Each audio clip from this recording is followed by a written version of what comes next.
আমরা শহীদের কফিনচে আজকে এই শপথটা নিতে চাই এবং শহীদের পরিবারকে আমরা আশা ব্যক্ত করতে চাই যে শহীদের যে খুনি রয়েছে তাদের হত্যার বিচার এবং তাদের দৃষ্টান্তমূলক বিচার এই বাংলাদেশে হবে।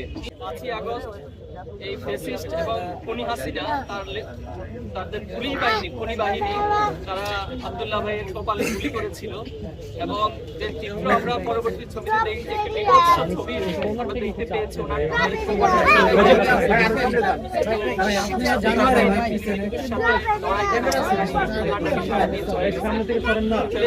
সান্ত্বনা দেওয়ার মতো কোনো ভাষা আমাদের কাছে নাই। কোরআন একটি আয়াত আমি উল্লেখ করতে চাই, সূরা ইমরানের 169 আয়াতে আল্লাহ তাআলা বলছেন ওয়ালা তাহসাবান্নাল্লাযীনা কুতিলু ফি সাবিলিল্লাহি আমওয়াত বাল আহইয়া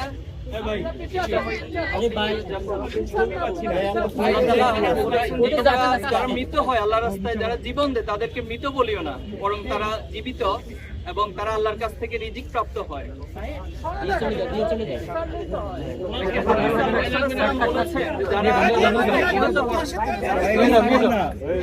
তাদেরকে আল্লাহ তাআলা জান্নাতের পাখি যে রয়েছে সবুজ পাখি তাদের প্রাণগুলোকে আল্লাহ তাআলা নিষ্কাশন করে দেন। এই পাখিগুলো জান্নাতের বিভিন্ন রিজিক ভক্ষণ করে থাকে এবং তারা একটা পর্যায়ে আল্লাহর আরশের কাছে এসে পরস্পর কথোপকথন করে শহীদরা।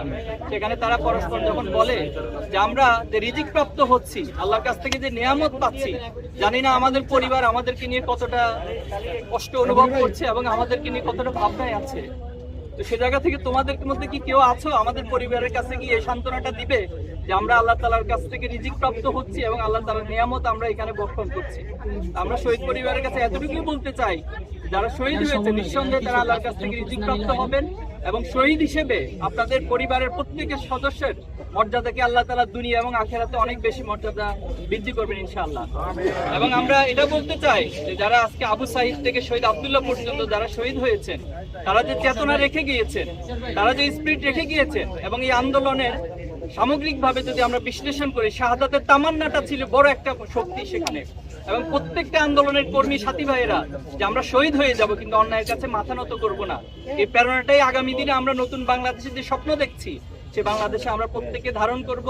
দেশবাসী সহ আমরা শহীদের প্রত্যেক সাথী ভাইয়ের কাছে অনুরোধ রাখবো, আমরা আমাদের জীবন দিব। অলরেডি আমাদের সমন্বয়করা থেকে শুরু করে প্রত্যেক সাথী ভাই এই ঘোষণা দিয়েছে যে উই আর অলরেডি শহীদ। আমরা যারা অলরেডি শহীদ হয়ে গেছি আমাদের নতুন করে জীবনের আর কোনো কিছু চাওয়া পাওয়া নাই। আমরা চাই যে বাংলাদেশ একটি ফ্যাসিবাদ মুক্ত এবং সত্যিকার অর্থে জুলুম এবং নির্যাতনের এখানে মূলোচ্ছেদ করবে, ন্যায় প্রতিষ্ঠিত হবে। আমরা শহীদের কফিনচে আজকে এই শপথটা নিতে চাই এবং শহীদের পরিবারকে আমরা আশা ব্যক্ত করতে চাই যে শহীদের যে খুনি রয়েছে তাদের হত্যার বিচার এবং তাদের দৃষ্টান্তমূলক বিচার এই বাংলাদেশে হবে। আমি সবাইকে ধন্যবাদ জানিয়ে আমার কথা এখানে শেষ করছি। আসসালামু আলাইকুম ওয়া রাহমাতুল্লাহি ওয়া বারাকাতুহু।